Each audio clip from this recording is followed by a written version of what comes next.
Buenas tardes and Hafaday. Welcome to your Guam Congress building. Committee on Finance and Government Operations is now called to order, and the time is 14:01, and it's June 13, 2025. First notice of this public hearing was disseminated to all senators and media outlets on June 6, 2025, with its second notice disseminated on June 10, 2025. The hearing notices were also made available on the Guam Legislature's website, our legislative calendar, and the Government of Guam's public notice portal.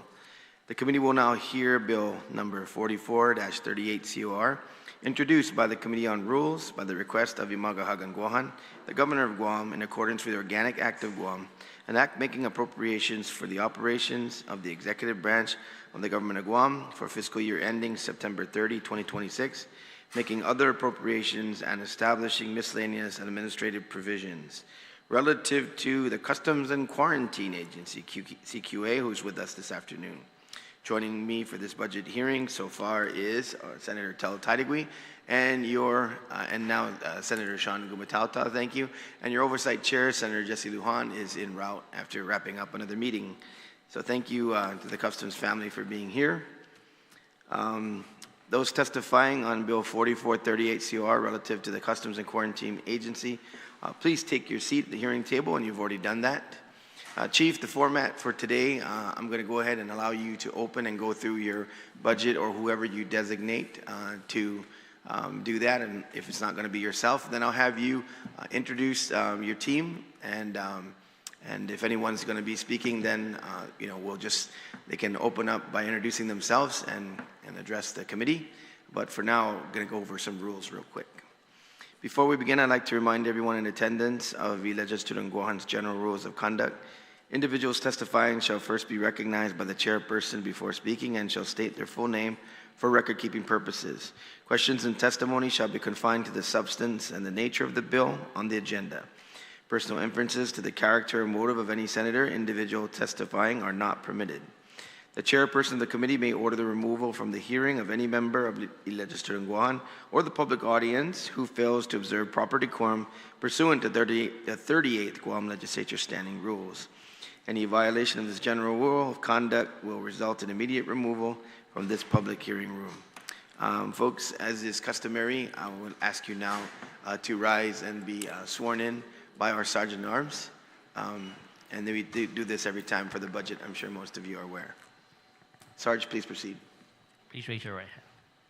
Under penalty of perjury, do you affirm that any unknown information you provide today, whether it be verbally, electronically, and in writing, be the truth, the whole truth, and nothing but the truth? Mr. Chair, you're under oath. You may proceed. Thank you, Sarge. So, Chief Perito, the show is yours. You're clear to open and introduce the team today, and then proceed with your budget presentation for fiscal year 2026.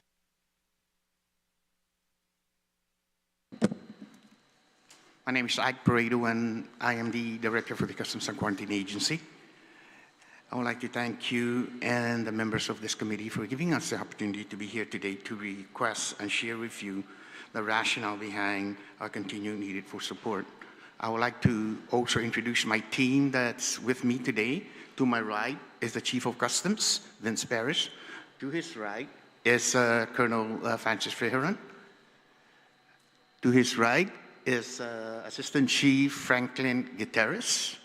And to his immediate right is Colonel Barbara Tayama.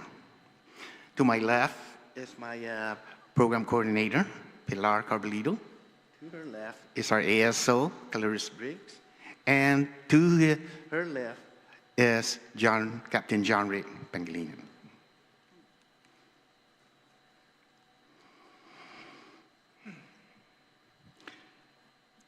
Again, I would like to start out by saying thank you for all the senators that are here today to hear our budget requests for fiscal year 2026. The Guam Customs and Quarantine Agency proudly serves as the Guam's first line of defense. Every single day, at all hours of the day, our core responsibility is the enforcement of both local and federal laws and regulations governing the movement of passengers, cargo, conveyances, through our borders and designated ports of entry.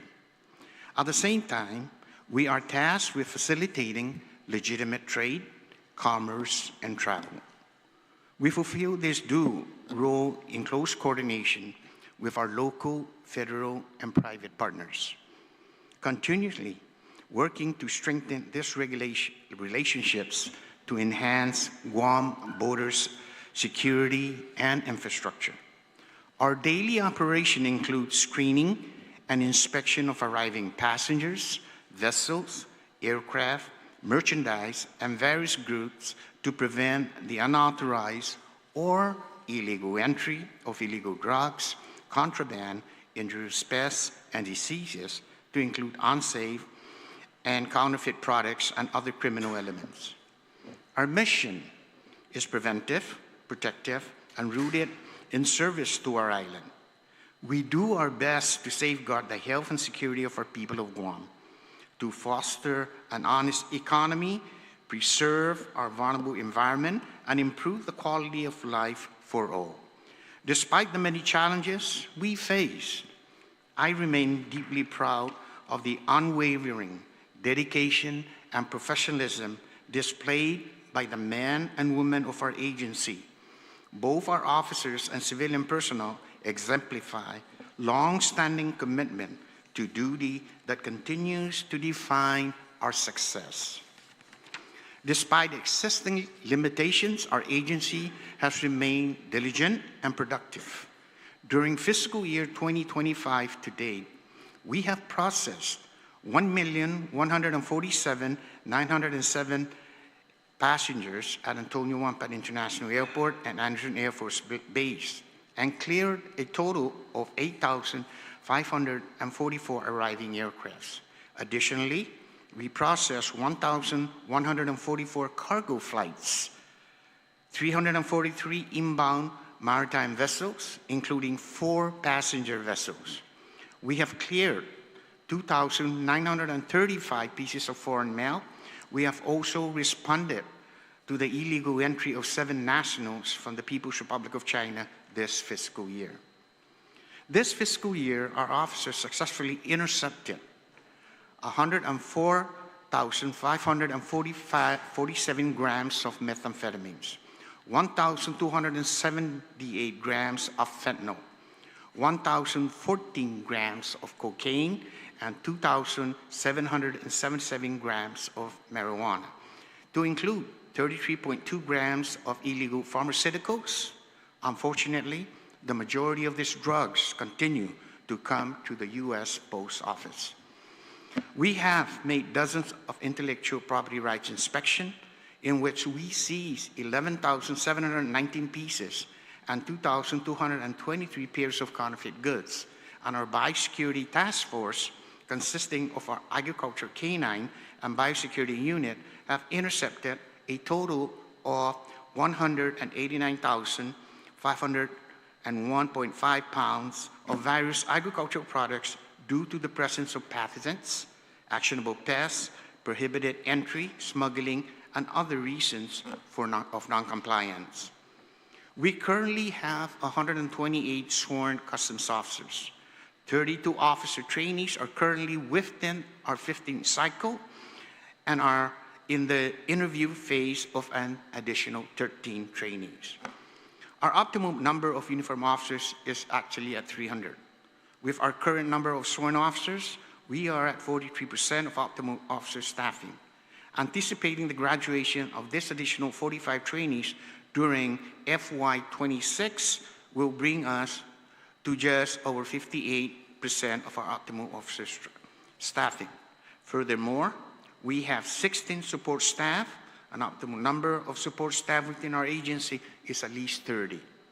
While we strive to make the most of our current workforce and available resources, the increasing complexity and demands of modern customs enforcement place considerable strain on our capabilities. With our continued support in the form of adequate staffing, the acquisition of advanced technologies, updated operational tools, and implementation of a modernized system, we can uplift our community, promote fair and lawful commerce, and shield our island from environmental and transnational threats. At this point in time, I would like to open our slide presentation as part of this budget process. First slide, please. The Customs and Quarantine mission is responsible for enforcing local and federal laws and regulations as they relate to passengers, cargo, conveyance, movement across Guam's borders and ports of entries.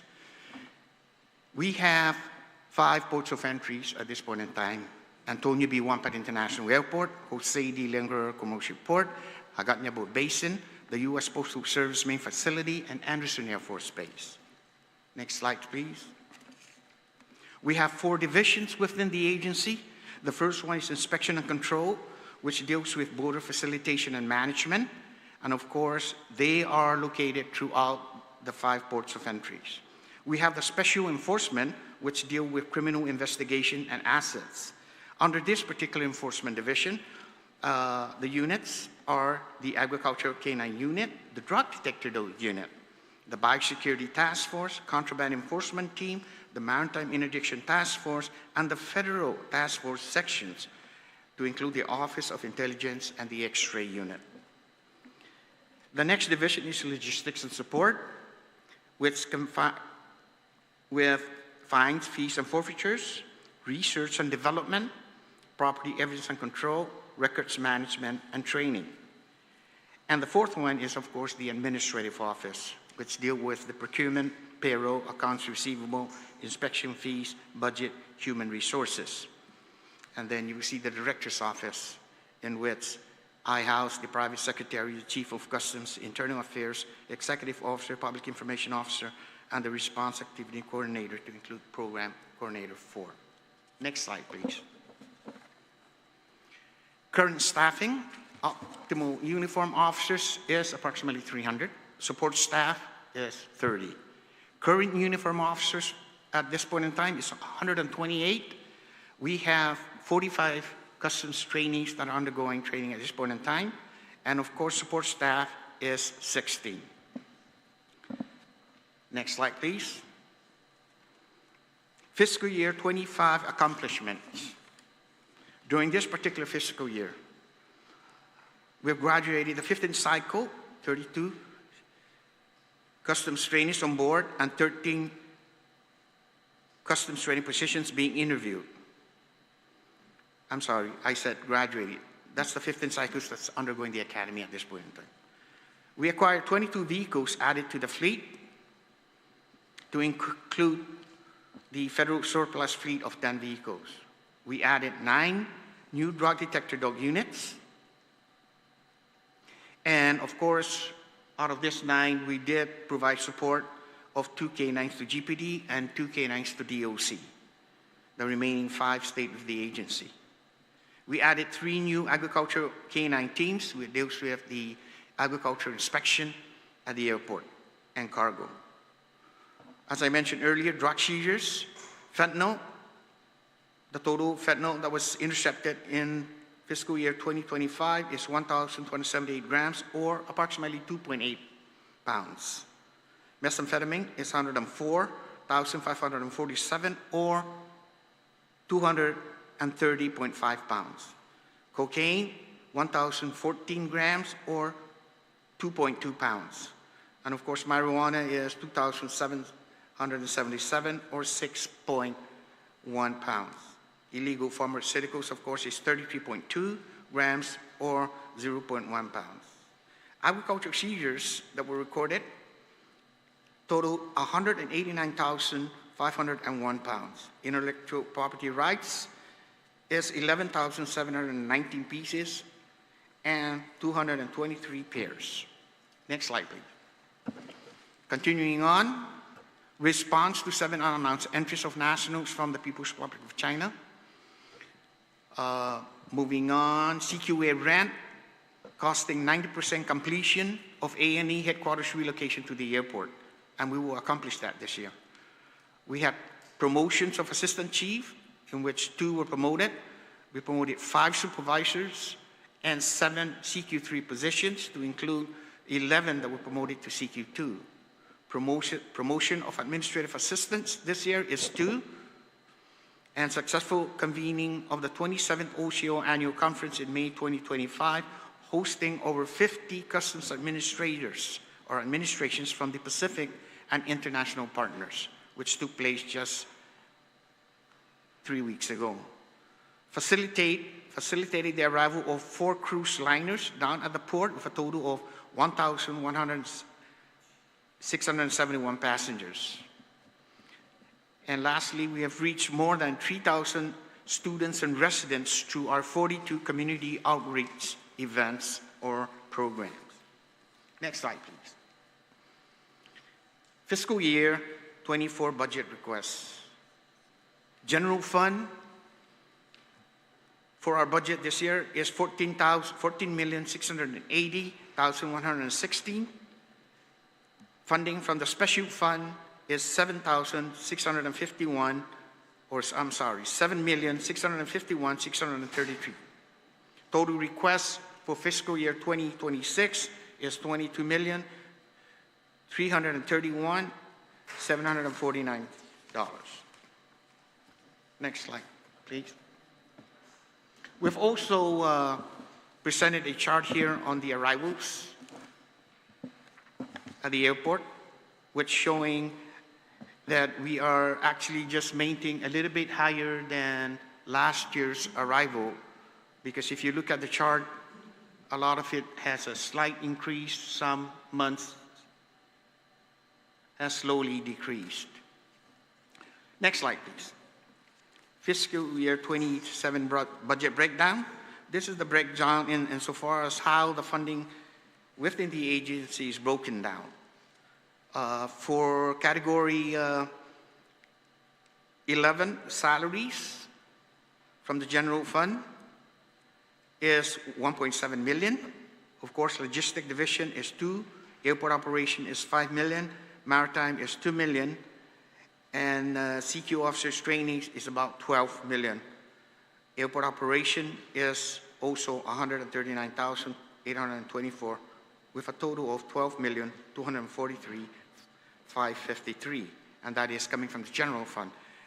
With respect to the special fund that is divided within this particular portion of the budget, we will be using 1.1 million for cargo, 1.1 million for the drug detector unit, 3.5 million for contraband enforcement team, and of course the CQ officers training, which is 636,612, with a total of 6.4 million. Next slide, please. Continuation with the budget breakdown.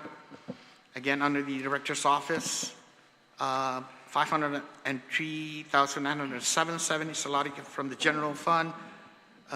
For the drug detector unit and cargo, there's going to be 12,000 from the special fund, and for the drug detector unit, about 6,000 coming out from the special fund. Under the 240 for supplies, under the director's office is 28,500, and cargo is 15,998, to include 6,000 from the drug detector dog unit, which ultimately about $572,475. Next slide, please. Another breakdown of categories based on the budget for 271 drug testing. We are under the director's office, miscellaneous under the director's office to include power, drug detector dog unit, which comprised of 8,300, and to include $5,200 for the drug detector dog unit under the special fund. A total for this particular breakdown of the budget is $167,863. Next slide, please. The budget breakdown, as you can see, it provides an overall view of the general fund and the special fund.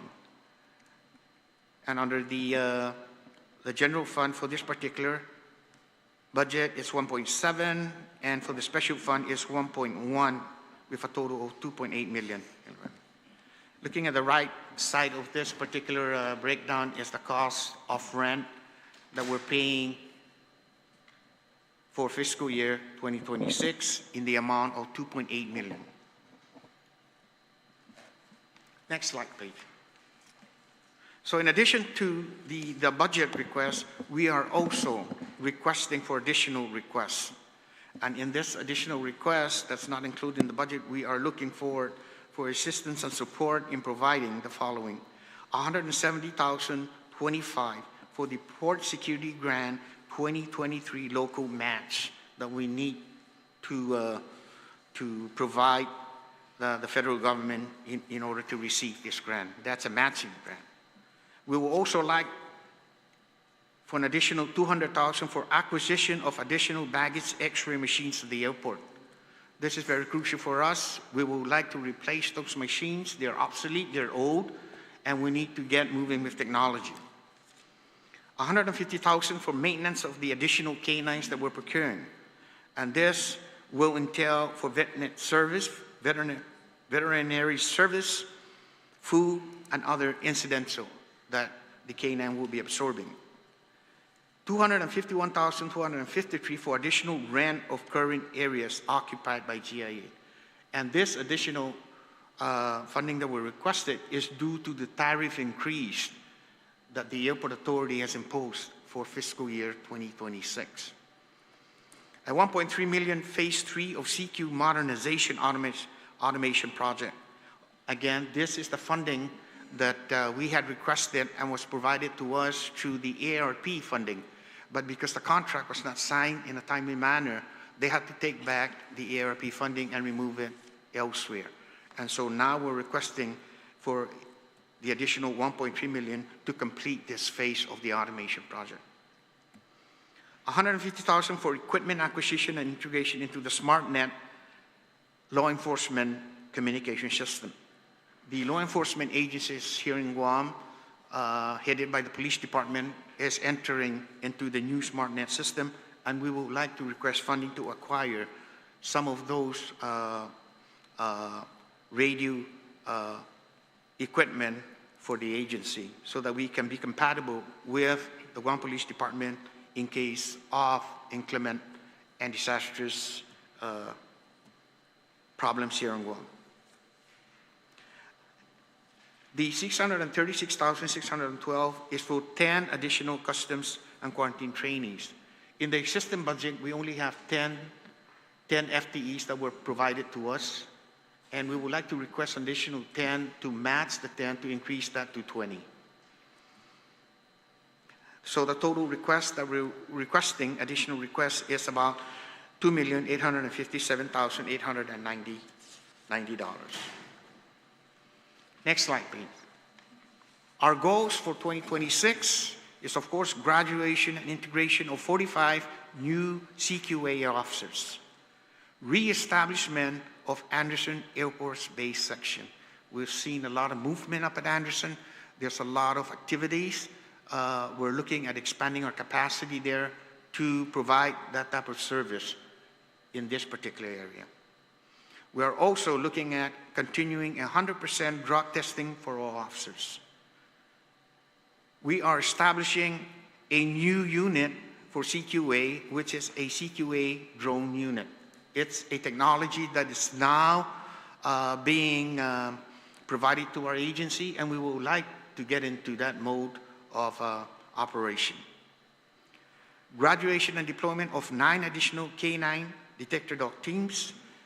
This funding for this was provided by the Attorney General under the opiate fund, so we will be acquiring 9 additional drug detector dogs for fiscal year 2026. The acquisition of a new backscatter X-ray machine. We're looking forward in making sure that we acquire the additional backscanner for the Port Authority of Guam this year.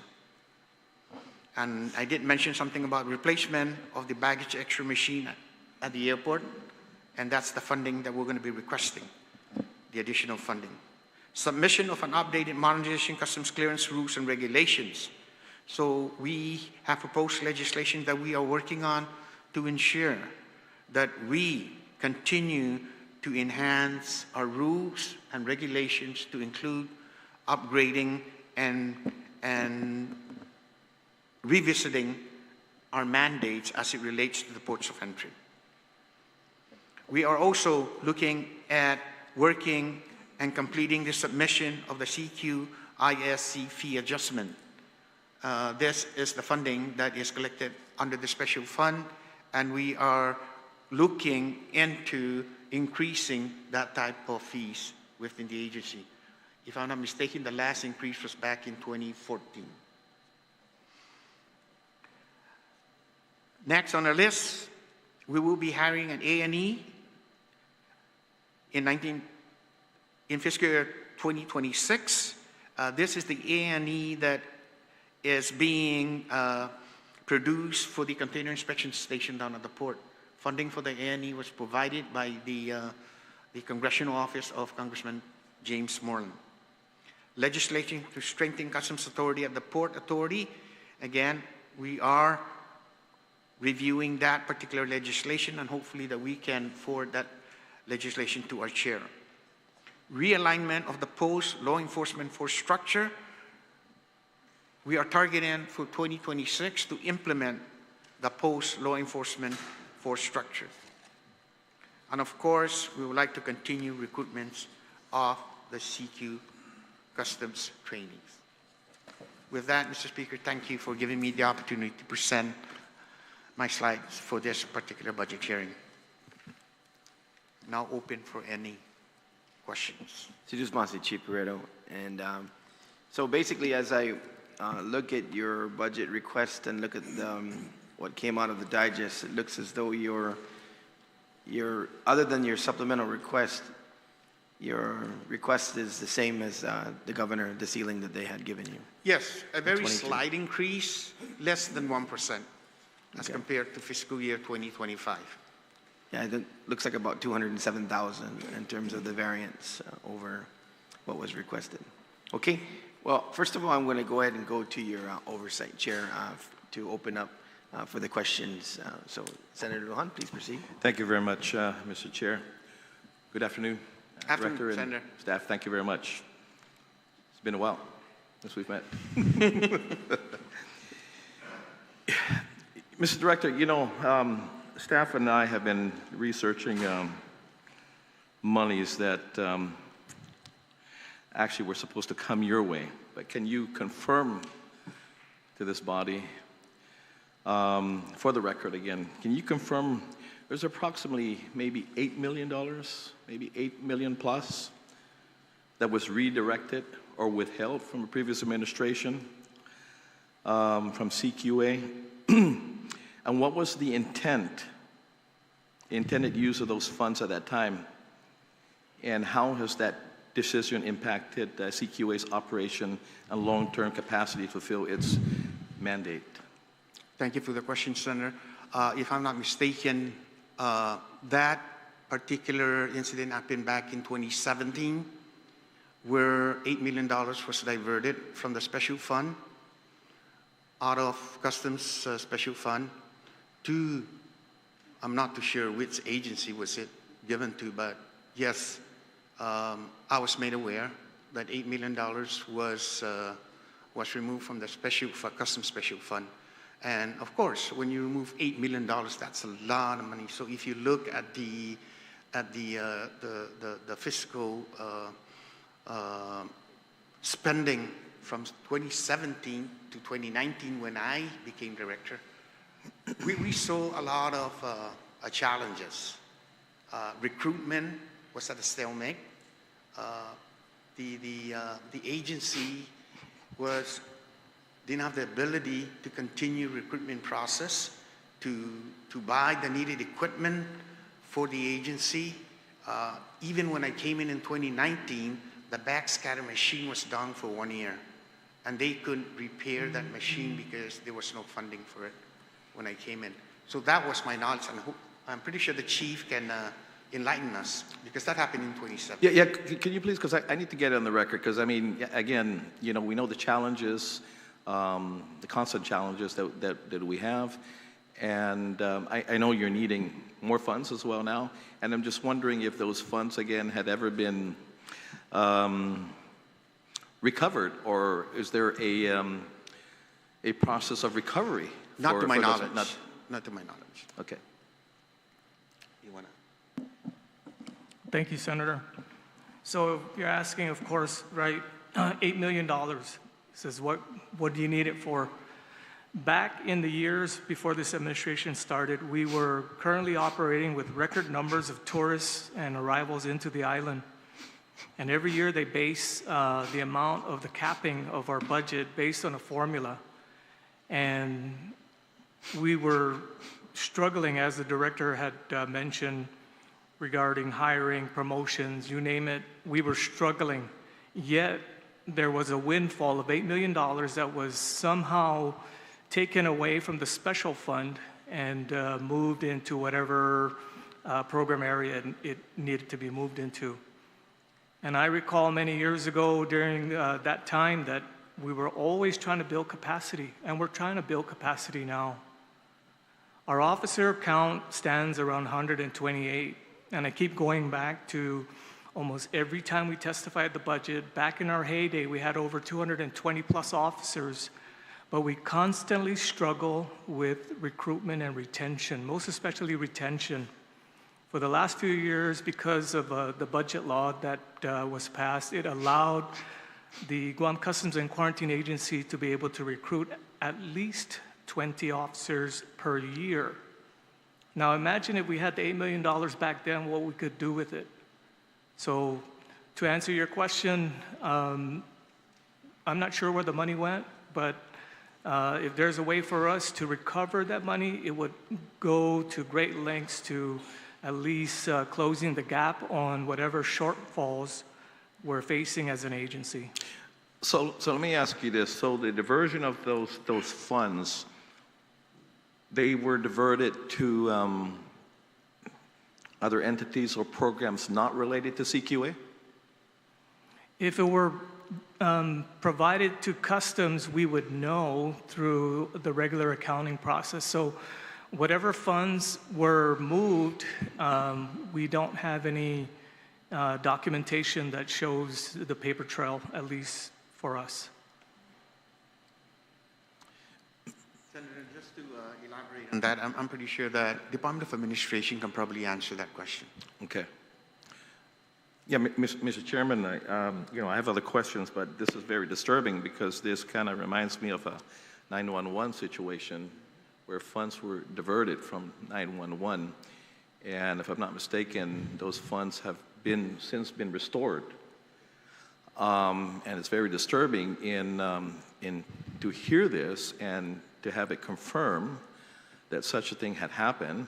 And we know the challenges, and we're constantly on you guys about the drugs coming in and things of that nature, and we're missing this. And knowing your operation, this is very disturbing.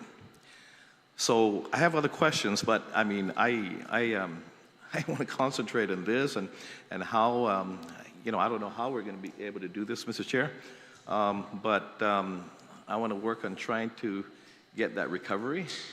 I don't know what we're going to do, but I'm going to reserve my questions, and I'm going to leave it at this and work on a solution to try to recover those funds. And again, hopefully that in the recovery, that we can, again, lower the volume on getting on you guys for things that are coming into our shores. So with that, Mr. Chairman, I have other questions, but the confirmation from the director and the staff regarding this is disturbing. Maybe this body, alongside maybe the administration, could look at recovery efforts for this much-needed agency, and most especially even after yesterday's public hearing regarding public-private partnership situations, and knowing that Customs says, hey, we welcome the partnership for maybe infrastructure, equipment, and things of that nature, what they need for, again, to continue to safeguard our shores. So with that, Mr. Chair, I'm going to reserve the rest of my questions because this is probably the most important of all questions. So thank you, Mr. Chair. Senator Guåhan, and certainly we'll bring it up to OFB, and maybe they can communicate with BBMR. I know that in any circumstance, that kind of revenue and that kind of a replacement or replenishment plan would have to be done by appropriation. And so, you know, that is something we'll have to present to them. Of course, you would have to get concurrence, of course, from the governor as well. You know, we can prepare any budget, you know, that we can from down here, but whether or not that's also in the governor's executive plan, that will have to be communicated. So the committee will take that under advisement and see what opportunities may exist going forward. So with that, you're welcome, sir. Senator Talatadegui, you recognize. Good afternoon, everyone. Afternoon. Okay. Thank you so much for being here today and defending your budget. I do want to say that I appreciate all the hard work that your office has done out there, you know, and what you do to protect the island of Guam. I also extend that to the families that allow you and give you the strength to go out every day to secure that safe feeling for our community. I greatly appreciate that. I noticed that in your budget bill that you requested, it is a $207,000 increase, 711. Is that what we're looking at, the variance from FY25? It's 207 additional from FY25 to FY26. The variance was $207,711, Right. which is 0.9% increase. Yes. Okay, I noticed in FY24, it went from 17.6 million in your budget, and then in FY25 this year, this current fiscal year, it's gone up to 22 million. What was that amount attributed to?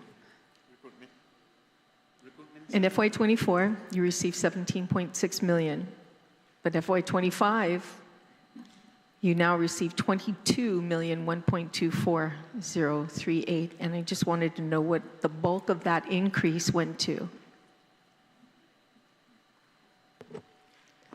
Half a day. Pilar Carbolito, I'm a program coordinator for. Good afternoon, everyone.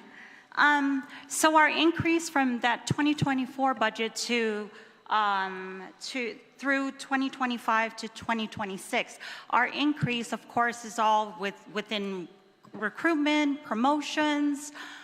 We definitely saw an increase in retirement rate, medical and dental. We did several promotions as well. So that jump from 2024 to 2025, from 17 to 22. Okay, so it was about $5 million increase from 24 to 20, Yes. 25. And then you're carrying over, since you called it, you know, I mean, there's also, you anticipate an increase in retirement as well as, well, not so much retirement, but in medical. Correct. So the retirement rate, the medical and dental rate as well, those have increased through the years. Substantially. Do you anticipate it increasing? Because we don't know what those rates are for FY25, I mean 26. 26, correct. Right. So at the trend we're looking at, there's a huge possibility, yes. Okay. Pilar, last year in this, well, first I want to verify that the funding on the CQA Inspection Service Fund, that's in the special funds? Okay. And that full amount is usually attributed directly to Customs and Quarantine, right? Because it's the fees? Correct. Okay. And the end of FY24 going into 25, so we're looking at September 30th, 2024 on the special funds. There was 981,971 over projected revenues. Now, when we do our, the budget and we estimate this is how much it's going to generate, and all that money is to go to customs in certain areas. But now there is an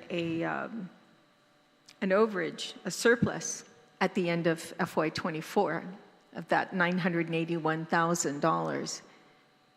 Did you request a DOA to have that turned in? Do you have authority within the FY25 budget to be able to take over any excess revenue from the special funds?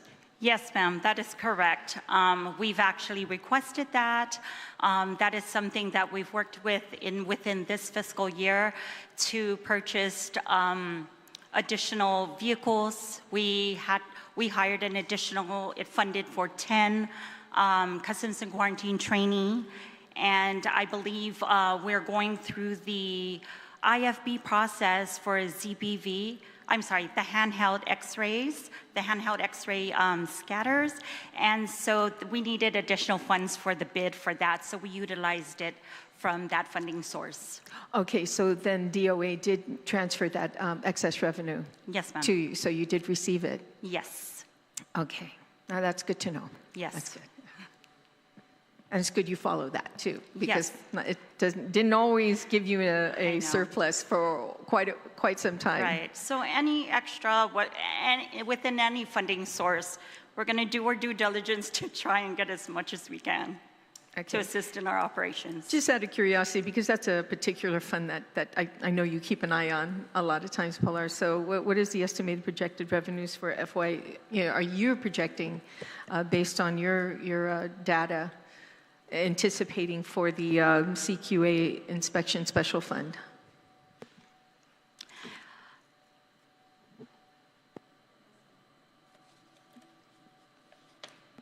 So, of course, we are tracking it. I don't have the exact number to date, but just looking at where we're at for this fiscal year up until April, we're tracking at least 4.1, 4.2 to date. To date, is that, I have the report here, but is that? That's passenger, sorry, that's just passenger. Yeah. And then with the CIF, maybe an additional 800,000. So we're tracking at possibly estimate 4.9 to date. As of April, I'm sorry, not to date, as of April.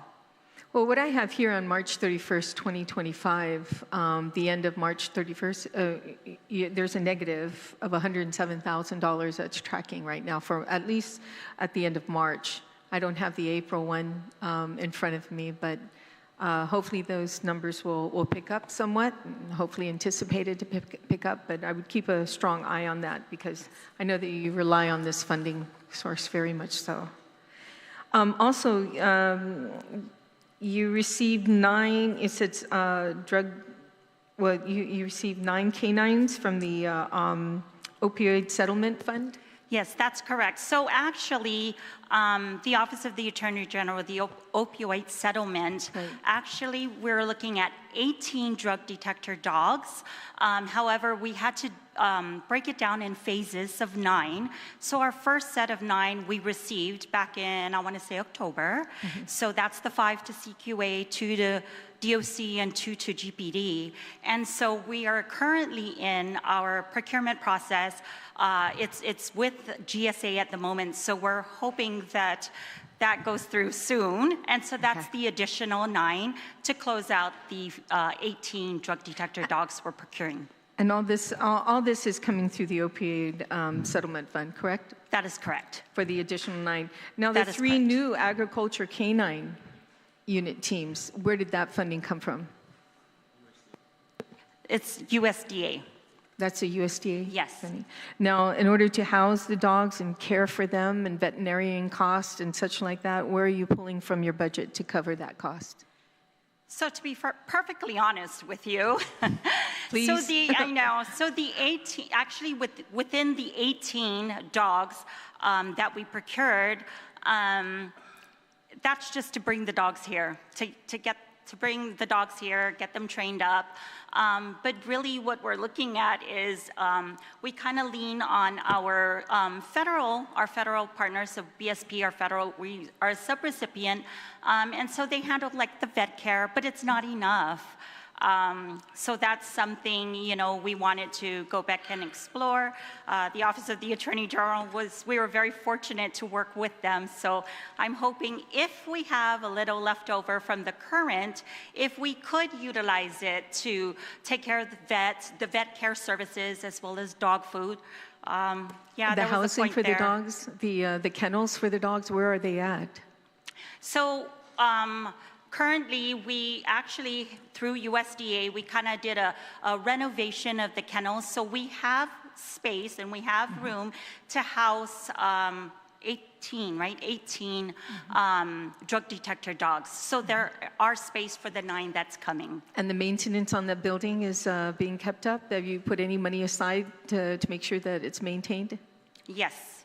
How much? But again, I'm going to be perfectly honest with you. We're always going to ask for those additional, because of the rising costs, whether it's the dog food, the maintenance of the kennels, like you said, you know, the cleaning supplies, and their medications. Yeah. But we also, again, have assistance from our federal grants. But that is something also in line that with the Director-in-Chief is we really want to be, you know, a little bit more aggressive in going after, you know, additional federal funds to take care of that. But at this time, we're looking at, you know, we're doing what we can. They're just like our, you know, they're not just our dogs, working dogs, you know, they're a part of us, and we're going to ensure that they get their vet services and their dog food, their meds. Okay. Okay.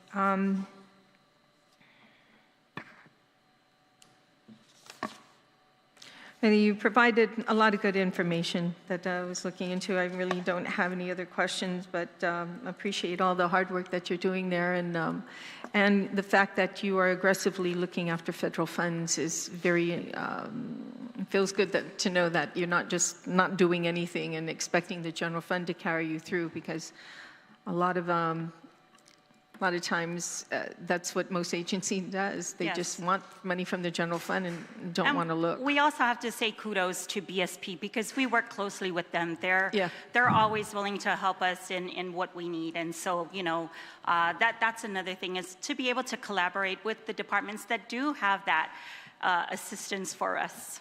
Well, I hope you continue to also look to the Attorney General's office too for that additional funding for the K-9s, you know, to go full, you know, full road, you know, down the road on and making sure they're taken care of, especially with the new ones coming up. Yes. Okay. By the way, Pilar, real quick, when you're doing the working with the opioid settlement funds and getting these dogs here through this fund, do you follow procurement on this one? Yes, we do.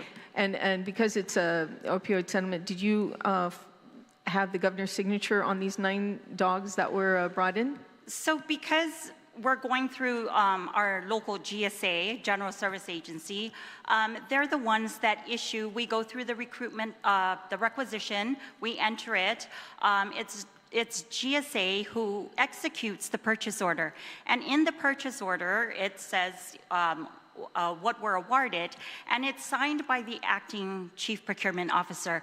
I don't believe there is any signature there for the governor. From the governor's signature. Yeah. Exactly. Yes. And this is the opioid settlement. Okay, this reason why I'm asking is because, you know, you didn't do that for this one. I don't know why that we need the governor's signature for the dignity program as well. Thank you. Thank you, Mr. Chair. Sus Masi, Senator. Just wanted to clear one thing up before I go to Senator Gumatauto. So on your discussion of the 15th cycle and then also current, your budget currently will cover those recruits and hires, correct? Oh. The 15th cycle is ongoing right now. Right. Yes. And then you have 13 positions being interviewed. So you also, those are budgeted already? Yes. Okay, just wanted to make sure. Senator Gumatauto. Thank you, Mr. Chair, and thank you to Customs for being with us today.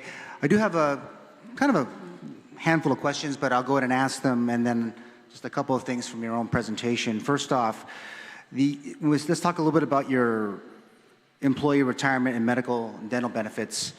CQA's budget request for employee benefits increased from $5,589,719 in FY 2025 to $6,108,466, or $518,747 in FY26. What specific costs, including medical and dental insurance, are attributable to the substantial increase of more than $500,000 in CQA's budget request for employee benefits during FY 2026?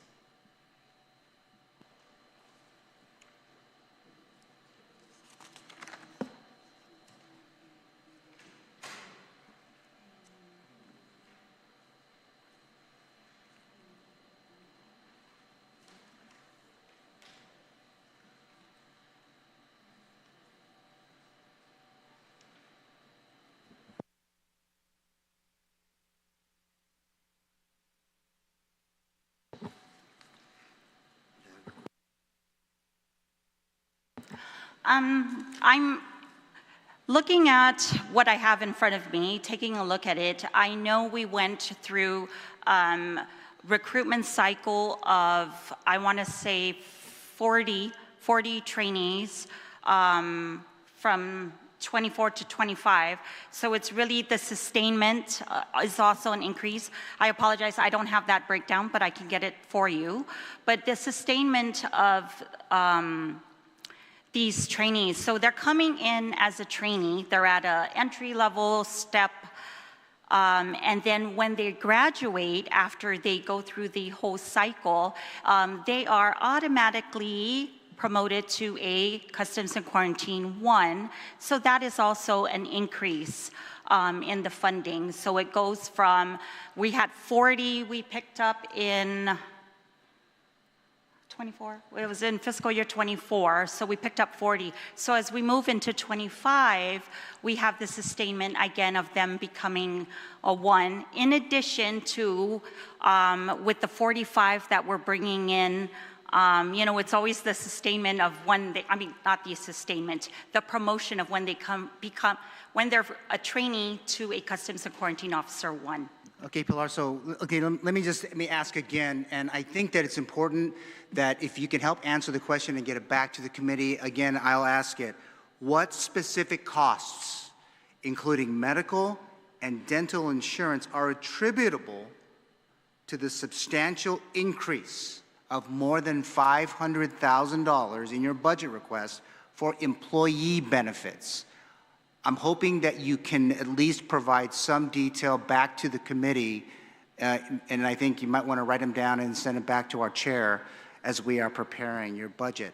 Now, just to move on for interest of time, if your budget request is based on an employer retirement contribution rate of 34.80%, what information is available at this point confirming whether the contribution rate will further increase, and if this were to occur prior to the new fiscal year, how exactly will CQA absorb the additional costs? So we, of course, every department has a close working relationship with BBMR. So a lot of times what we do is we have our budget, we are given our budget, we work within our means, and towards the end of the fiscal year, we really reconcile and take a look at where our shortfalls come in. We try to carry out as much for operations. And so at the end of the fiscal year, we work hand in hand with BBMR, and we let them know where our negatives are at and where our shortfalls are at. And we work with BBMR in trying to really take care of our negatives. We work with them in identifying, is there additional funds? The director will be very aggressive when he goes to the front saying, you know, our accounts are showing negatives and this is where we're at, this is where we're short. Whether it's that increase or it could very well be, you know, we needed to take care of retirees. So when an employee or an officer retires, a lot of times there are, and clear case was we just had recently, is well over, geez, I want to say 80,000? How much? It was like 108,000 that we needed to pay out for his retirement. And, you know, we're not going to hold back in having that officer retire. So we had to cover that with our operation cost. And that, again, is something we worked with BBMR on. So if we do have, like that one officer that retired, if we have several, that's really what we're going to have to do. Oh, no, that's fair, Pilar. And, Yes. and I've been asking every agency that's coming in this building about this important issue, because we're all watching the insurance, our self-insurance, the whole negotiations. And I'm hoping other agencies are watching. Let this be a notice to every single agency that comes into this building. That's probably a question I will continue to ask of all agencies as they come in here. Let me just move on.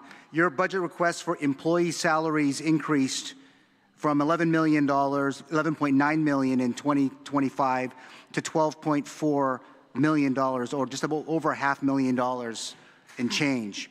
For the record, of the 10 positions, Mr. Director, that are proposed to be funded in FY2026 versus the agency's FY26 or 25 staffing level, how many represent vacancies that were funded in FY25, and how many of these are new positions which are not recognized nor funded in FY25? So please clarify which of the 10 vacancies are for uniform law enforcement and non-uniform law enforcement positions. I saw in your presentation, but for the record, can you please answer this?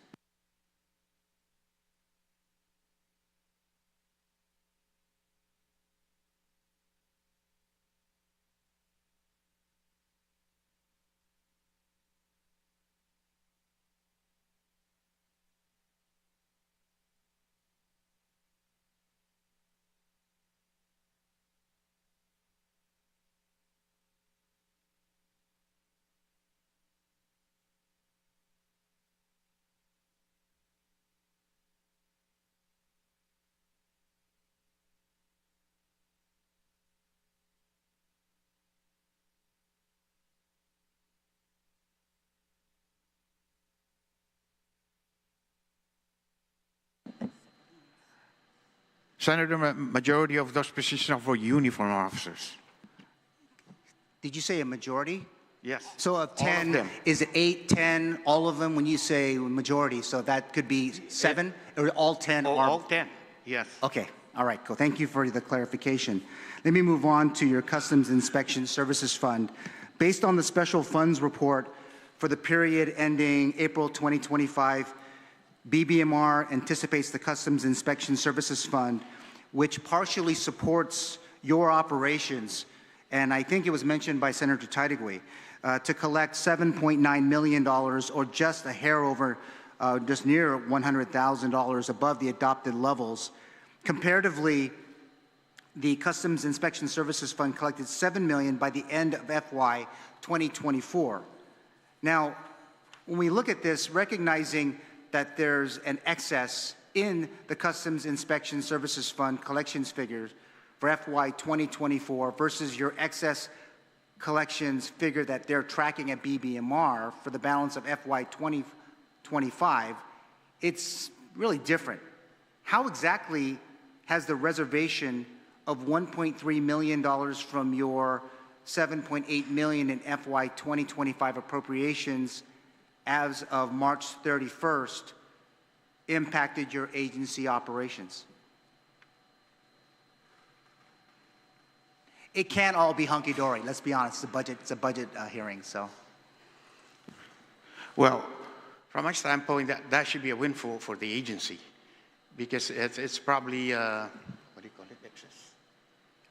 So a windfall to your agency, even though you're impacted, so that means everything's good?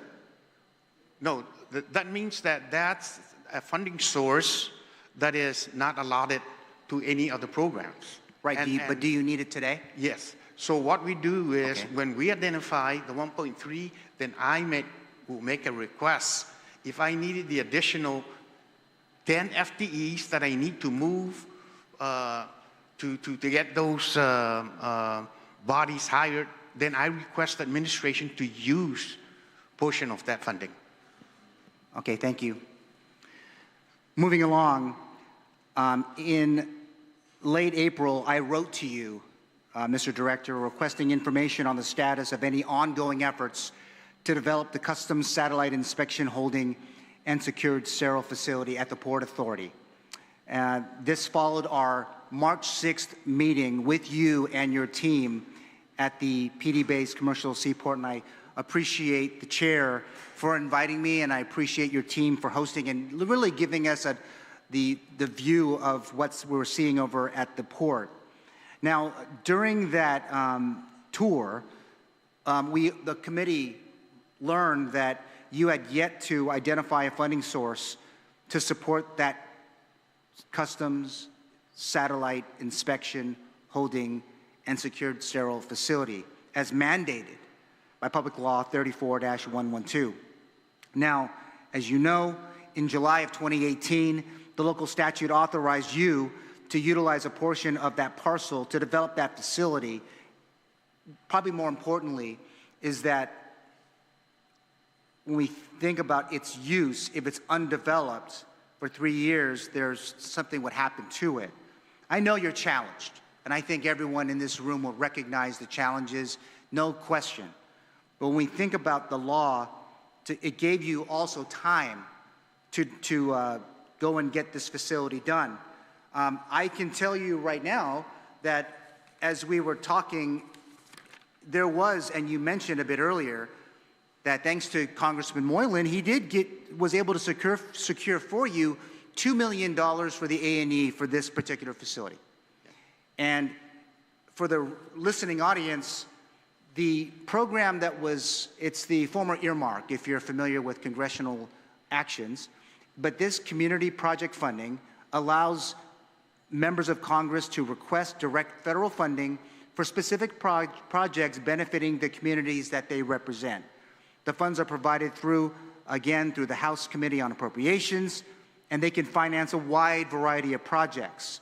And a lot of it has a lot of transparency and a lot of accountability, and I won't even go into the details. But can you, for the record, give us an update on the A&E of the $2 million that you received in 2024 from the U.S. House of Representatives? Thank you for that question, Senator. We are working with the grantor on that particular funding. We are in the midst of receiving the funding so we can move forward in making sure that we hire an A&E. Mr. Director, it was appropriated by Congress. So when you say you're working with the grantor agency, what grantor agency is it? They directed us to work with the individual, what do you call it? Grantor. Normally with that type of funding, they'll assign that over to, I'm not too sure what's the agency. Okay. And that's the agency that we work with. Okay, again, for the record, you just said, you were given money from Congress to do A&E on a building that at some point will cost $20 million, which we're trying to find money for you. I know that you cannot build a building, whether the help with the USDA, without that $2 million is the key. So all I was asking, you have a whole bunch of people here that are going to procure the services for A&E. Is it been procured so that you can build a $20 million facility on that site? I know that there's been some debate of whether or not if you have that property or not, if it's being procured, then they can't, we're going to have to either come in here and we're going to do a public hearing to extend the amount of time so that we can build it. Or some people might debate that the fact that you have that money, we won't need to do this. So I'm going to ask again, have you started? Are you considering it? Is it possible that you're going to perhaps get the A&E started for this building? I can assure you that we were advised that we have the funding. We're just waiting for the funding to be transferred to Department of Administration. But, okay. For the A&E. Director, you're going to have to look because it was given to you by Congress last year. So can you double check if your accounts to see if you got $2 million sitting there from a congressional appropriation? Love Jim Moylan. We have not seen the money. Okay, I'm going to ask you to do that. I mean, I asked, I thought it would be an easier slam dunk, and I'm looking at the faces of the people and the men and women of Customs who rely on all of you all to do this work. This is not complicated, but it's the pathway to building a facility. Because if you don't, then I'm going to have to come back here to the committee chair and say, oh, we need to extend the time. Again, another Jim Moylan special from when he was here in this building. Okay, let me just, because I know, Mr. Chair, and I apologize, I can go on and on about use tax. You got an audit that you guys have to do, or that was done on what's happening with use tax, and I'm sure we might have to come back later for what has been done in 10 years to figure out how to address use tax. But I just wanted to make just 2 comments based on your presentation today. And you mentioned drug seizures, agricultural seizures, intellectual property rights seizures. Has there been any prosecutions, Chief, any prosecutions or convictions from what you mentioned in your report today? No, thank you, Director. I'll ask the Chief. From a law enforcement point of view, has there been any prosecutions or convictions, sir? If you're talking about the amphetamine problem that we're having, there has been.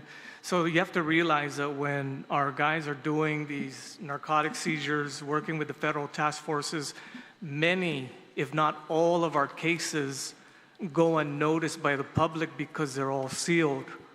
So until it becomes an unsealed case, nobody will know about it.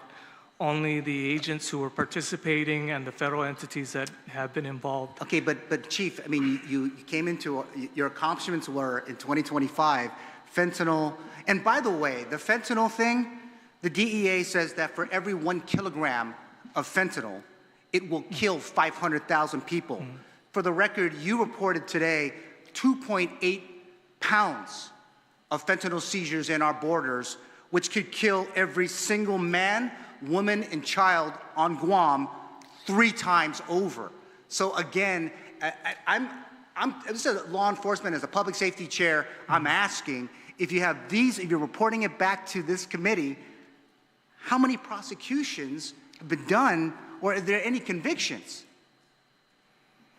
Well, we're aware of several that have been taking place, but you have to also remember that Guam Customs is fighting a battle right now where the amount of drugs is well over a couple hundred pounds, right? And the price of narcotics for ice can be as low as $40. Economically, that kind of poses the question, supply and demand. Chief, I appreciate this, but I'm only asking a question. So you're saying you don't have a figure on how many prosecutions and how many convictions? We can get that information for you as far as what we're able to release as far as the prosecutions. Okay. Thank you for your answer. Mr. Chair, that's all the questions I have. Thank you so much. I just wanted to mention that with all of the agencies, we did, and this is part of our pre-budget process, we did note a marked increase in benefits for insurance because of the current health insurance plan under self-insurance, as well as retirement adjustment that did go up. Fortunately, we've received good news that I think the retirement is going to go from 39.5 down to 38 run around a point. That's going to be a significant savings across the entire government. But yeah, so benefits are definitely showing a marked increase, and once again, that's because of the self-insurance program and the plan. It's mostly gone up on the government side, and then also the adjustment for retirement was significant, but looks like we're getting a marked improvement down with regard to that. Senator Barnett, proceed. Mr. Chair, and good afternoon. Buenos and Afade to the Customs team that's here today. I'm not going to yell at you, not going to berate you, actually support you guys. And I want to start by commending you for the great work you've done with the drug seizures. Thank you for seizing 2.8 pounds of fentanyl, which would have killed 3 times over our entire population. Undonkulu Nesiduas Masi for that. Thank you for seizing 230.5 pounds of crystal methamphetamine, 2.2 pounds of cocaine, 6 pounds of marijuana, and 10 ounces of illegal pharmaceuticals. And among your other seizures, I just want to thank you guys. I know you guys work hard. That's one of your most important mandates. And I know you do a lot of these things in partnership with other great law enforcement entities, to include the United States Postal Investigators. I know sometimes GPD is involved. So, you know, it's no secret our island's has been facing a scourge of crystal methamphetamine and other drugs. And you guys are right on the front line making these huge seizures. So I just want to say that I appreciate Guam Customs for that very hard work. And I commend Director, Chief, and all of your staff for, you know, these accomplishments in fiscal year 2025. You know, that being said, obviously you're seizing these large amounts of drugs, and there's still a lot of drugs out there. So I just want to thank you for that. And I kind of wanted to ask Director on some of your FY26 goals. So 9 new canines? Yes, we're looking forward and picking up an additional 9. Right, so you're going to be putting the 9 in K9? Yes. Good, solid. And so these canines, you're able to purchase them through funds from the opioid settlement, right? They're all funded under the OPM. Okay. So does that necessarily mean, this is a question a constituent wanted me to ask, does that necessarily mean that these dogs can only be trained in detection of opioids, or are you able to train them to detect, you know, crystal meth and other drugs that aren't necessarily under the opioid umbrella? Yes, they're able to train with other drugs. And I have the Special Enforcement Colonel here that can further explain that to you, Senator. I'd appreciate that, sir.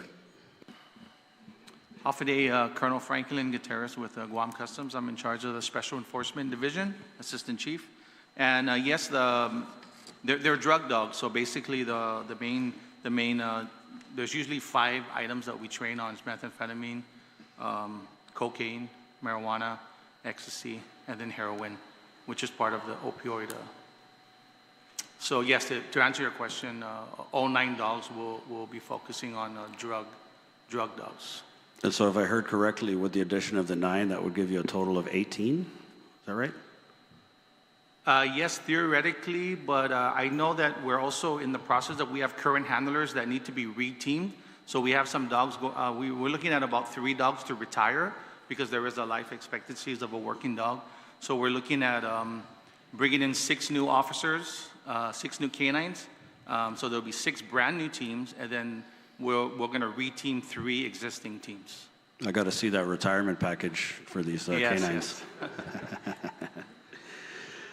And so I'm just wondering, with the influx of, 9 dogs, it sounds like you're getting them at one shot. Are you going to be able to increase the number of handlers, or what's that going to look like? Yes. In the last, I want to say the last 2 years, we've greatly increased our handler capability. Our facility can currently hold 18 dogs maximum.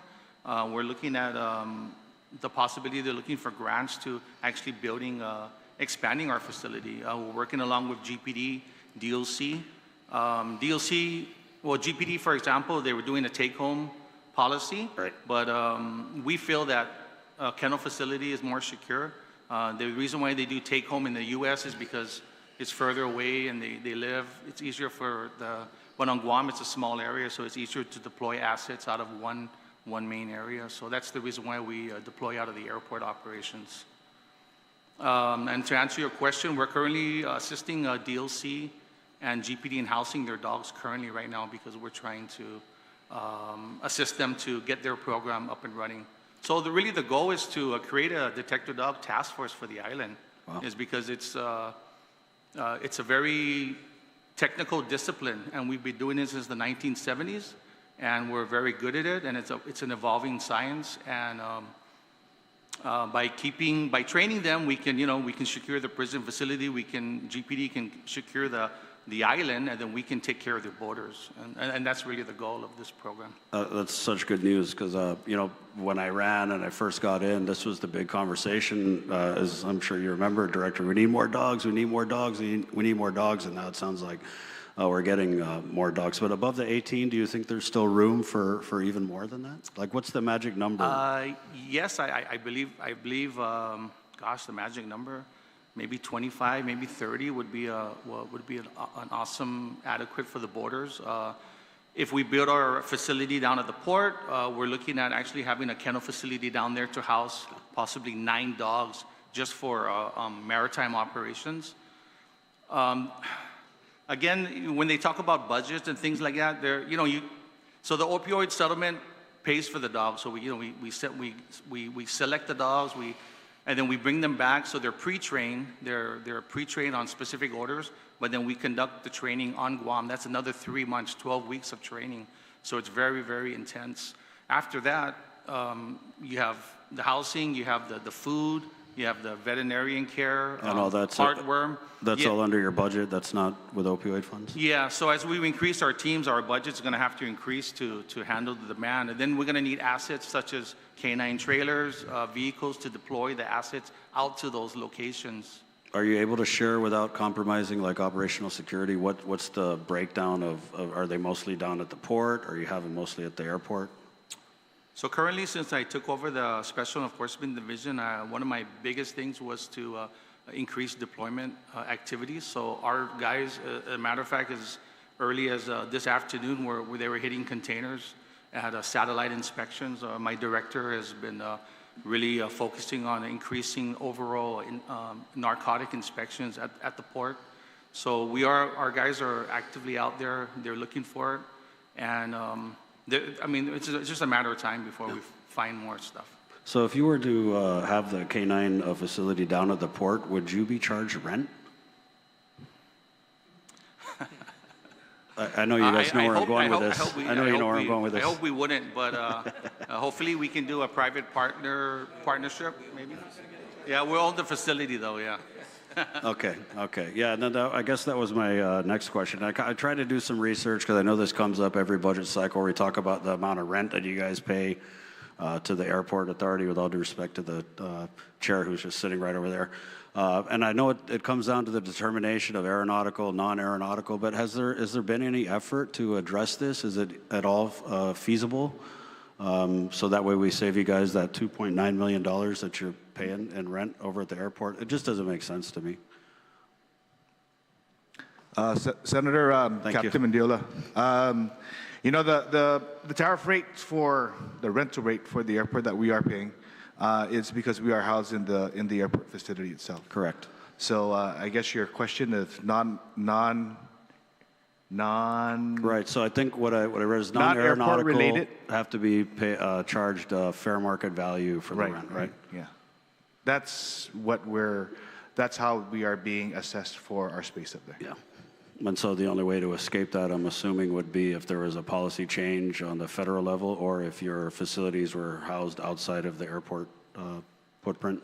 That has always been discussed.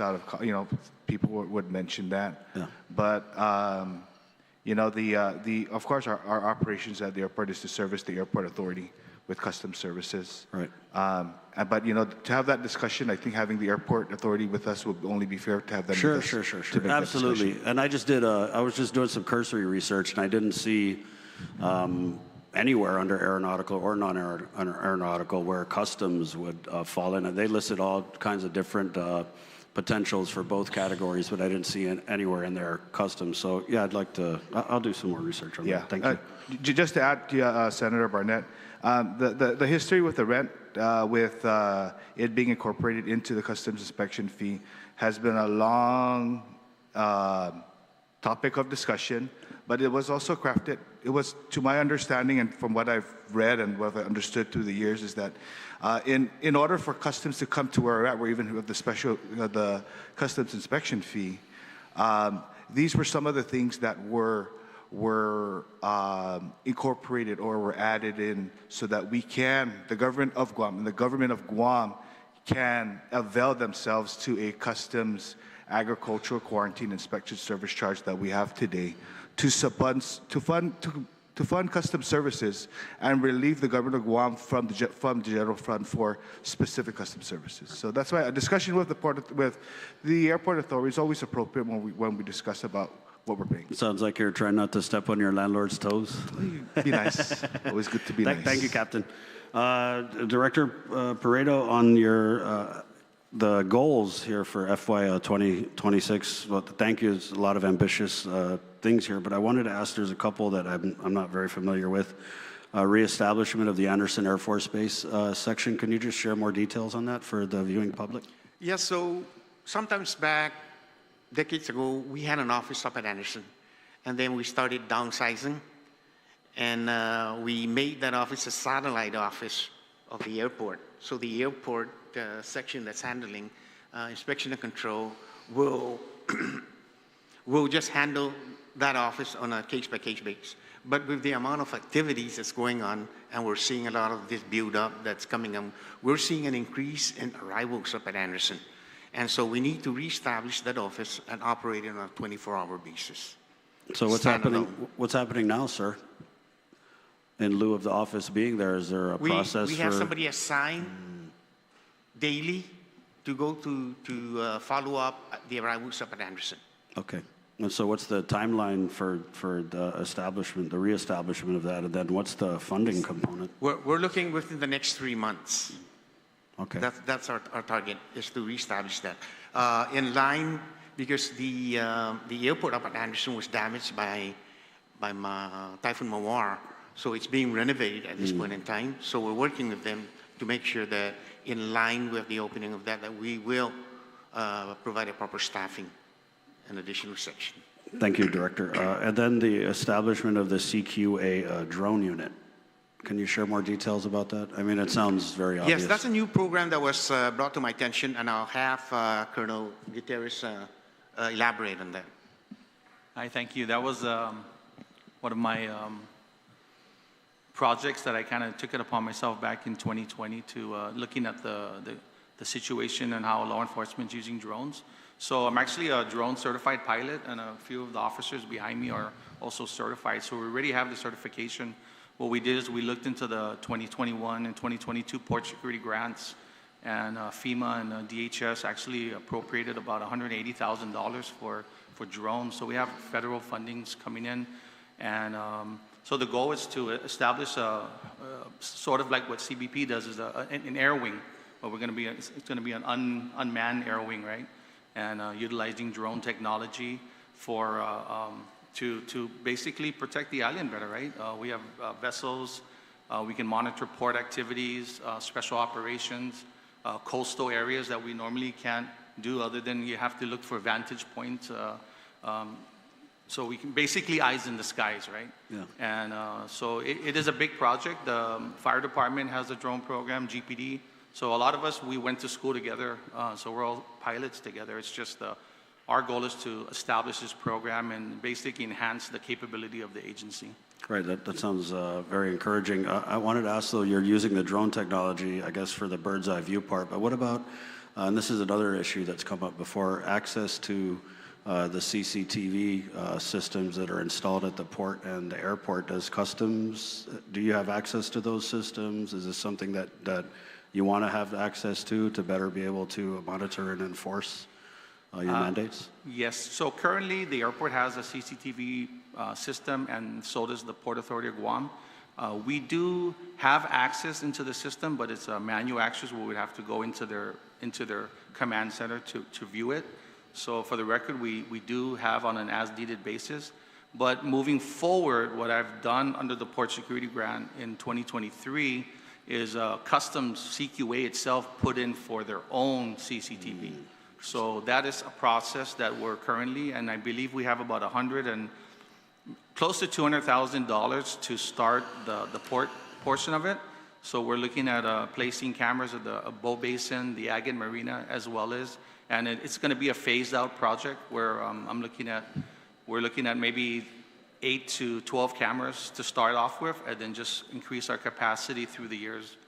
And then the second phase would be to work on the airport, because at the end of the day is their cameras may be facing for security purposes, but we need our cameras for customs purposes, and that's the reason. That's the whole justification of why we need our own camera system. So this isn't going to be a duplication of efforts then? Yeah, I believe it'll be a force multiplier, because they would have their cameras. I mean, they have probably 100 cameras down there, but we would have our cameras more strategically placed where we need them.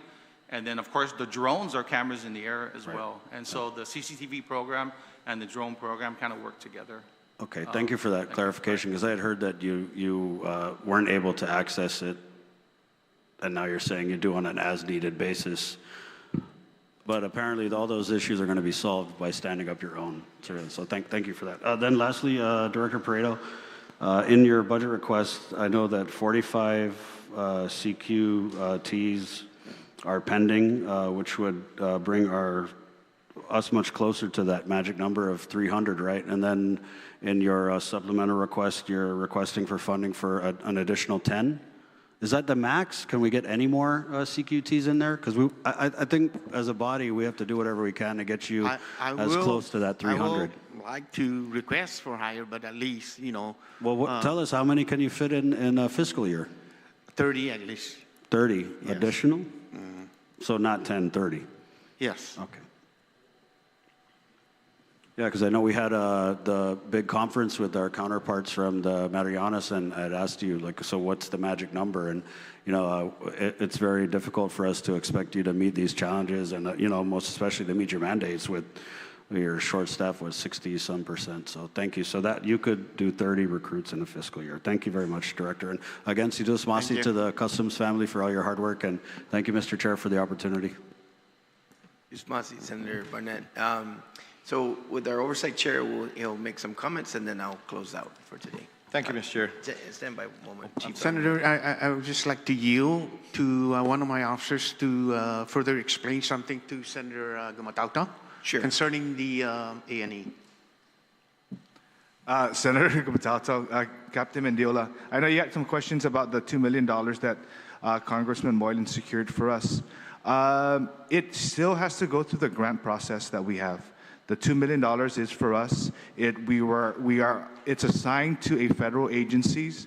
So the director does have staff that are working weekly, daily, to meet the requirements that the federal agency needs in order for that money to be transferred into our account. So I'm just at a loss of which federal agency is the one our personnel is working with. Is it MARAD? I think it's MARAD, but I don't want to say. There's a brilliant. I don't. That's what I was thinking. DOT, MARAD. So I didn't want to mention which one, and I was wrong. But it is going. It's going through that process. It's not a straight up delivery into GovGuam accounts from the congressional office. It's good. It's going through the federal agencies. I hope that answers your question. It does it a little bit, but I mean, that's why I think what I've been finding, and this just goes back to my experience in GovGuam, is that there's all these great programs that we're trying to get. And I'm sorry, Mr. Chair, if you just let me finish, but we just get into these programs and we just, who's going to give it to us? And then we say, okay, great. And then we just walk away and nobody pays attention. I get it. That's what I'm saying, that I believe it's MARAD. Yeah, MARAD, or I know it's a federal agency, but rest assured, the director has somebody on that project. Okay. They're not on this. They're not on this table, but somebody who is competent enough, very competent, is working on getting that money that was awarded to us by Moylan. Thank you, sir. Senator Guåhan. Thank you, Mr. Chair. Committee member Gumatauta asked me to excuse him. He says that $8 million threw him off. Actually, I wanted to respond to, but he left, but I'm sure he can review the tape. But I want to, again, to comment on what Senator Barnett was talking about the rent at the airport. And as we had previously tackled in the last legislature, the uniqueness of Guam Customs and Quarantine is unlike any other place in the state. We're unique, where no other state has its own Customs and Quarantine. And so whatever move the airport makes for renting out, either within the perimeters, of course, of the airport, that they have to get FAA approval. So because you are not part of the federal agency, you are considered a tenant of the airport, so are required to pay rent.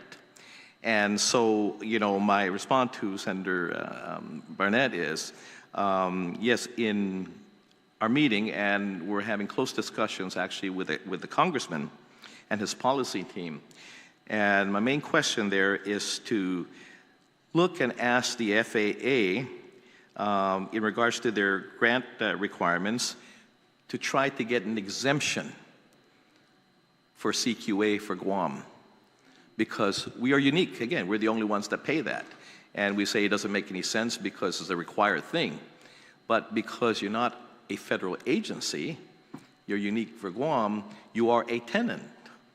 And so having to get FAA approval, I mean, if they didn't charge you for rent, okay, according to FAA, okay, the airport will not get their federal grants. So all renters, you're like Burger King and everybody else up there. You have to pay rent. So we're trying to get FAA to exempt CQA Guam from paying rent, and whatever it is that we can do to be able to get that exemption, we'll definitely try to do. You know, if it requires that the director and I and everybody else go to DC to try to get that exemption, then we'll do so. That's what we're doing at this point. And I also want to say that, again, I will ask my colleagues, as I had before, that if they can join me and as Senator Gumatao and other senators have, to your facility, visited your facility up at the airport where your K-9s are at.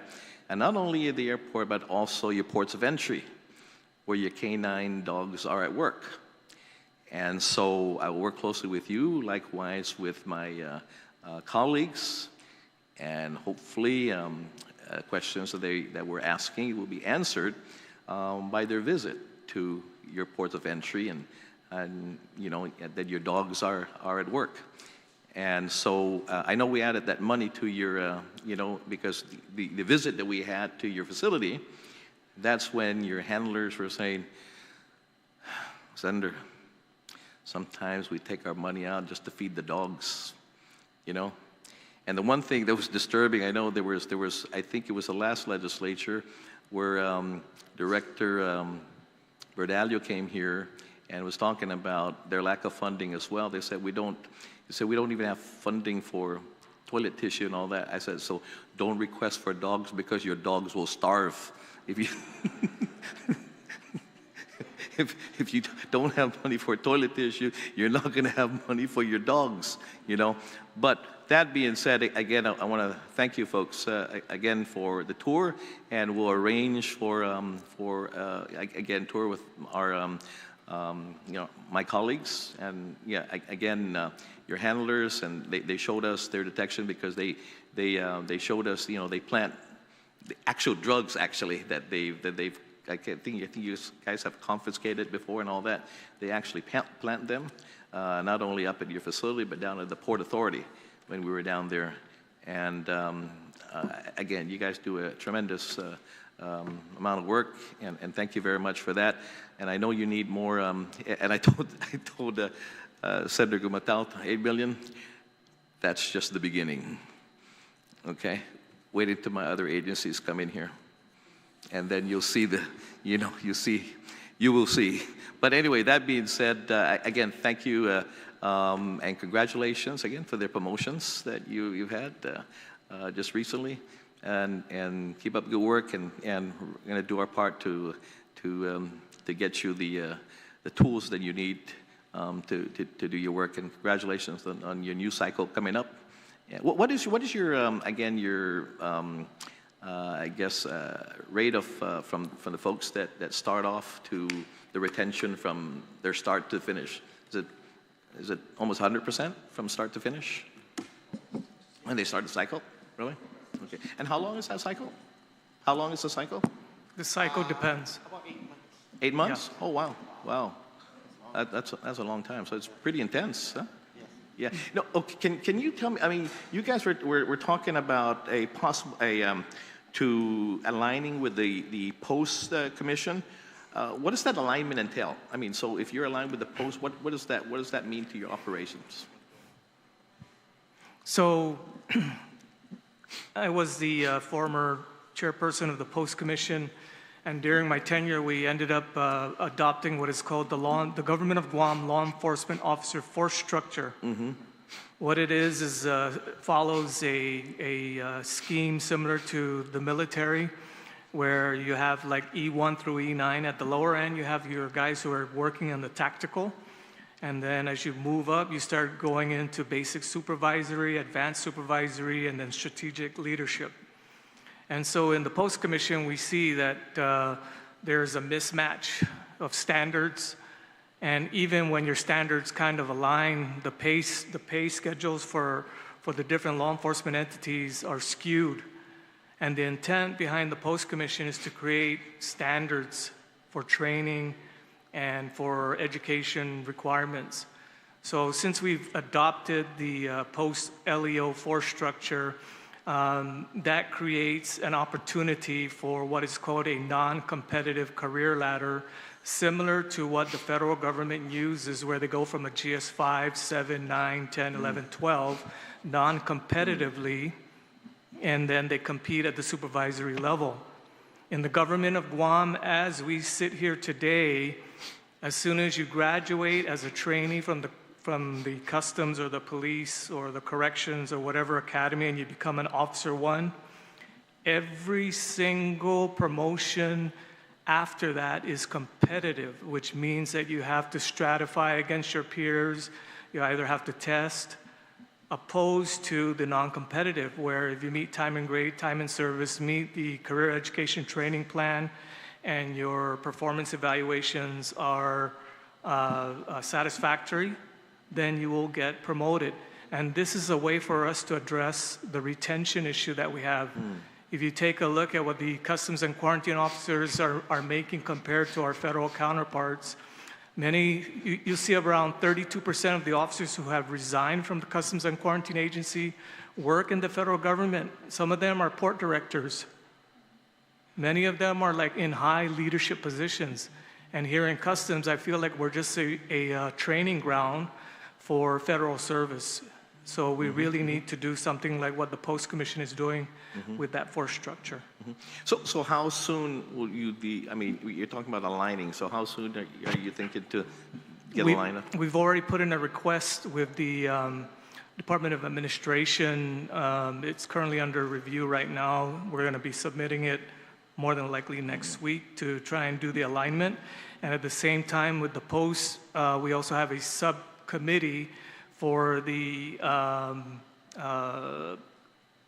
introduction of the force structure for all Category 1 law enforcement agencies to come into compliance with. Would that require legislation then? Either legislation or through the administrative rules process. So what I'm doing is that as the subcommittee, we've already had our first meeting to talk about the alignment of like the apprentice journey and craftsman positions for each agency.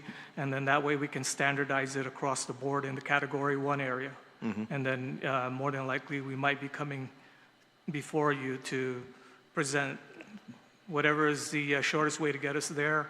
We'd like to do it, or if the legislature can help, then we're going to do that as well. Okay, with that being said, in regards to possible legislation for that, are there any other legislative reforms that will help strengthen, again, the agency's authority for ports of entry? Yes, in the previous legislature, we had submitted draft legislation, and because the draft legislation did not fully go through the motions, we took the legislation back and we retooled it, and we're just in the process of finalizing it, and we will be ready to submit shortly. Okay, would you be submitting that to our office now? Yes. Okay, when can we expect that? Uh, Tomorrow? Just one final review, and then Tomorrow? Monday. Or Monday? Yes. This is the final review. Okay. One more question. You submit update customs clearance rules for FY 2026. What are the key changes you're proposing? And again, do they require legislative support? I believe we're talking about the administrative rule-making process. Yeah. So we're just going to be developing the rules and going through the AAA process. And if it becomes too difficult, of course, we would ask for legislative support. Okay, Monday? John Rick?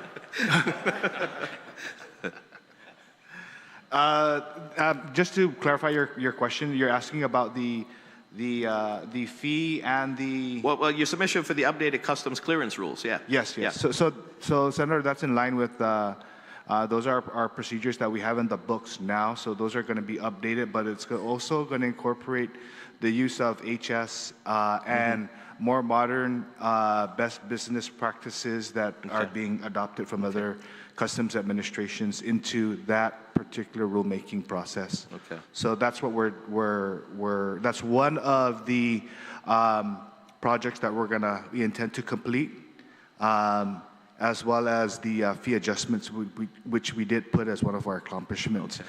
And both processes will require the AAA to go through AAA, so that we can hear and present to our stakeholders before submitting it as required down here to the lawmakers. Okay. One more question. I lied. One more question. You guys are downsizing your footprint at the airport. What does that entail in regards to your rent? How much would that lower your rent in regards to the footprint shrinkage?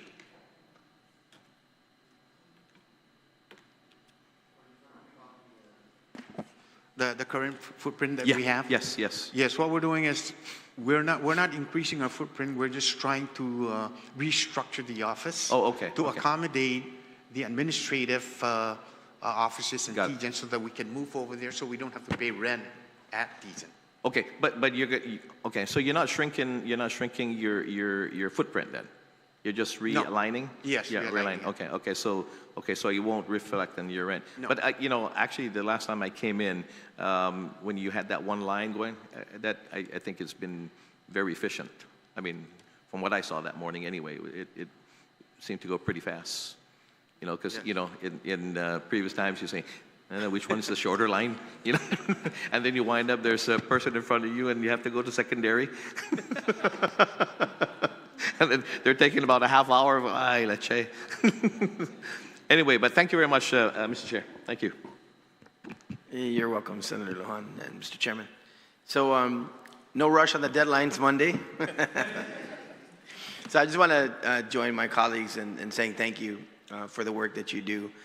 Every single time I've encountered a need to be in front of a customs officer, I've always received professional treatment, and so I want to just mention that to you guys once again. Keep up the good work, and like you said, Director, you've had good times and tough times, but it seems like it doesn't matter.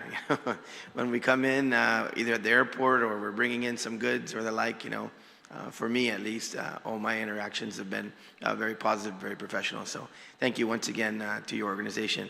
I think we've vetted your budget well enough this afternoon. I don't really have any other questions. So with that, this will conclude this afternoon's budget hearing on Bill 4438 COR relative to the Customs and Quarantine Agency. The committee will continue to accept written testimony on the bill within 7 calendar days from today, which may be addressed to myself, Senator Christopher M. Dueñas, as chairman of the committee, or mailed to 163 West Chalansuntapapa, Magaña, 96910. You may also send your testimonies to my email at senator.dueñas at guamlegislature.gov. This afternoon's budget hearing is now adjourned, and the time is 3:44. Si Diyos masi, we are adjourned.